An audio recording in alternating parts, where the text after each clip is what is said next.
Todos hacen leña del árbol caído, dice el refrán.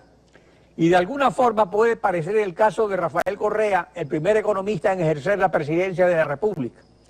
Sin embargo, las críticas sobre el modelo económico implantado en casi una década de gobierno no solo provienen de sus adversarios, sino también de sus viejos amigos, como Alberto Dajic, de ex miembros de su gabinete como Ramiro González o Diego Borja, o ex compañeros del Foro Ecuador Alternativo como Eduardo Valencia, que presidió la Comisión de Auditoría de la Deuda Externa creada por el propio presidente Correa. Eduardo Valencia, buenos días, bienvenido a Contacto Directo. Buenos días, Alfredo, un gusto nuevamente.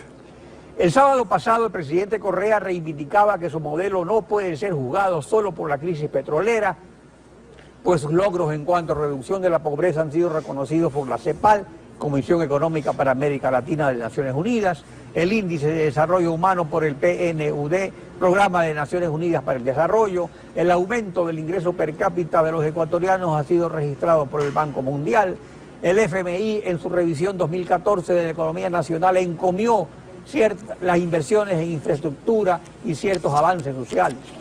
¿En base a qué indicadores juzga usted que el modelo correísta es un fiasco? Es un fiasco, una gran decepción para todos los que le conocimos alguna vez y pensábamos que esto iba a ser una cosa diferente. Para mí ni la peor pesadilla pude pensar que iba a ocurrir lo que está pasando. Evidentemente Correa se ha vuelto un gran sofista y yo no creo que haya antecedentes en la política ecuatoriana de un sofista que haya utilizado en esa forma los indicadores que son, siendo públicos, los utiliza para sus propios fines. Si me permite, Alfredo, yo quisiera exhibir los 2 o 3 cuadritos porque no puedo cargar mucho a la audiencia ni al programa de una realidad radicalmente distinta a la que el presidente dice. Continúe, si me permites. Muy bien, Eduardo. Bueno, por ejemplo, este cuadro de aquí expresa la evolución del índice más importante que manejamos los economistas, que es el Producto Real per cápita, es decir, el que se divide para la población. La producción dividida para la población da el Producto Interno per cápita. Es en términos reales porque está ya deducida la inflación, es decir, determina el poder de compra de la gente. Y si tú te das cuenta, en este cuadro, en esta parte de aquí, en la parte más alta, se determina que hay una liñita horizontal, todas son líneas horizontales, que determinan el promedio del ingreso per cápita en varias décadas, desde los años 60 hasta ahora. Y estoy seguro que toda la ciudadanía puede ver que la línea horizontal más alta es la que corresponde a los años 60 y el ingreso per cápita va disminuyendo paulatinamente en las siguientes décadas, en donde justamente los niveles más bajos de ingreso per cápita en términos reales corresponden a la década de los años 80, que está más o menos en la mitad de la tabla, que fue la década perdida para el país, y la siguiente es la década correspondiente a la Revolución Ciudadana, que está prácticamente al mismo nivel de la década perdida, lo cual implica que lamentablemente lo que se dice de que el país ha progresado es absolutamente un sofisma. Yo tengo aquí otros cuadros, por ejemplo, preparados por periodistas del diario El País, en donde determinan que si es que tomamos el crecimiento promedio anual entre el año 2000 y 2014, aproximadamente el último quinquenio, comparado con otros países, el Ecuador está en la parte más baja de la tabla. El nivel más alto corresponde a Panamá, que es un país dolarizado, cuyo crecimiento medio en estos últimos 5 años ha sido del 8.2%, seguido por varios países como Bolivia, que tiene 5.3%, como Nicaragua, que tiene 4.6%, Paraguay, que tiene el 6.8%, el Perú, que tiene el 5.9%, y el Ecuador asoma en la escala más baja con el 4.4%. Eso implica que en el contexto latinoamericano hemos caído radicalmente en este gobierno, porque evidentemente si alguna cosa es cierta es que lo que hemos visto es el incremento de los precios del petróleo, un gasto monumental porque nos hemos farreado todos los ingresos del petróleo, ya no queda un solo dólar para financiar el presupuesto y eso es el peor de los mundos. Y finalmente este cuadro, que lo expongo aquí comparativamente por primera vez, porque estos 2 cuadros determinan lo que yo he llamado un engaño contable. Lamentablemente el gobierno manipula las cifras y aunque dice que es el gobierno de la inversión, en las primeras interpretaciones que yo solía hacer ante la prensa, se determinaba que solamente una tercera parte del total de gastos públicos correspondía a inversión y la barra roja era todo el gasto corriente, que era más de las 2/3 partes, que ya determinaba que era un modelo absolutamente fallido. O sea, Pero ese es lo primero, sería bueno de explicar cada uno para no perderse. Entonces la primera columna se refiere a... La primera columna dice que están los gastos totales que ascienden a 231 mil millones de dólares. Esa cifra ya ha sido superada últimamente porque estos cuadros los presentamos en el mes de octubre. Pero aquí asoma que el 33%, solo una tercera parte, era gastos de inversión.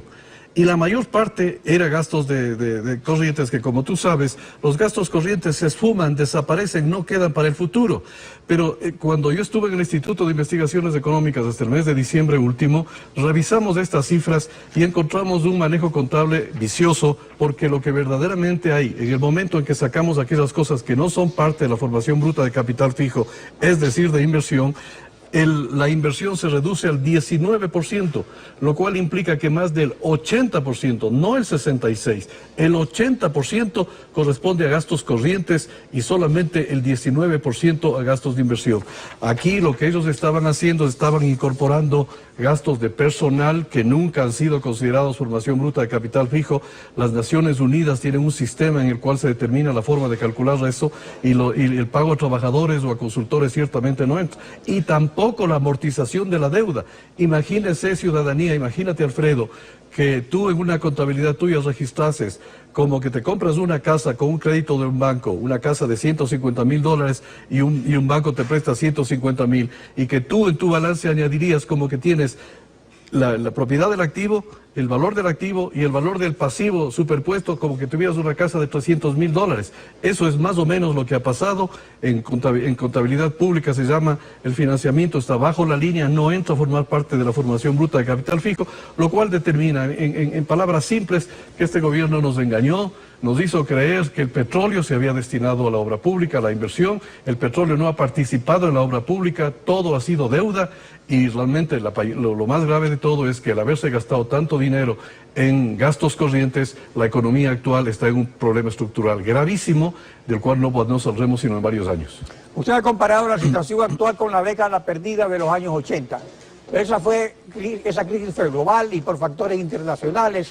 Fueron remecidas hasta las grandes economías. En Alemania, por ejemplo, cayó el gobierno de Helmut Schmidt por el disparo de las tasas de interés. No solo fue un problema de la deuda de América Latina. ¿No sería más adecuado reconocer que en tiempos de bonanza todos los modelos parecen buenos, o es que el modelo correísta despilfarró la bonanza? Sin ninguna duda despilfarró la bonanza, porque no es exacto que en los años 80 haya sido solamente la cuestión internacional la que impactó en la economía y determinó los procesos de ajuste. La razón más importante fue que en la década previa, en los años 70, años de la dictadura, pasó un fenómeno igual al actual. Tuvimos altos precios del petróleo, la dictadura también se farrió toda esa plata, nos dejaron endeudados, no hubo ahorro para el futuro, y cuando advino el problema internacional de la baja de los precios del petróleo, la subida de las tasas de interés, evidentemente se evidenció el mal manejo de la economía previa por parte de los ecuatorianos, de los economistas ecuatorianos que estuvieron allí, y hubo que hacer un proceso de ajuste. Pero la causa realmente importante es el despilfarro de la riqueza que se hizo en los años 70. Pues hoy, calcadamente, yo tengo varios cuadros en donde el déficit de la balanza comercial, por ejemplo, son prácticamente iguales. Se pone un cuadro y encima el de los años 70 y el de los años 2007 al 2015 son exactamente iguales. Las brechas, es decir, que se habría reproducido la bonanza petrolera con la dictadura militar y lo que ocurrió ahora. De la misma forma, digamos, un dispendio de los recursos. Absolutamente, ni siquiera en el dispendio, en el mal manejo, en la creación de déficit, de desequilibrios, ni siquiera en eso han sido originales. Obviamente aquí no ha habido socialismo siglo XXI, el propio Correa abjuró del socialismo siglo XXI, cuando hace un par de años en una conferencia de movimientos sociales de América Latina en el Ecuador, él dijo que el socialismo siglo XXI se terminó con Hugo Chávez, cuando murió Hugo Chávez. Pero claro, tampoco en Venezuela ha habido. Yo tengo aquí varios cuadros que si hubiera tiempo me encantaría enseñar. Ya se nos acabó el tiempo. Yo sé, pero de todas maneras, en cualquier otra oportunidad pueden saber que el Ecuador ha tenido tasas de crecimiento mediocres, estamos en la mitad de la escala de toda América Latina, hay países como Panamá que nos supera Colombia, nos supera Perú, nos supera Chile, por supuesto, con varios países, estamos en la escala, en algunos en el nivel medio y en otros en el más bajo, cuando se trata de usar los verdaderos índices económicos que son válidos, que son los que determinan el poder de compra de los indicadores económicos. Eduardo Valencia, gracias por su participación en Contacto Directo.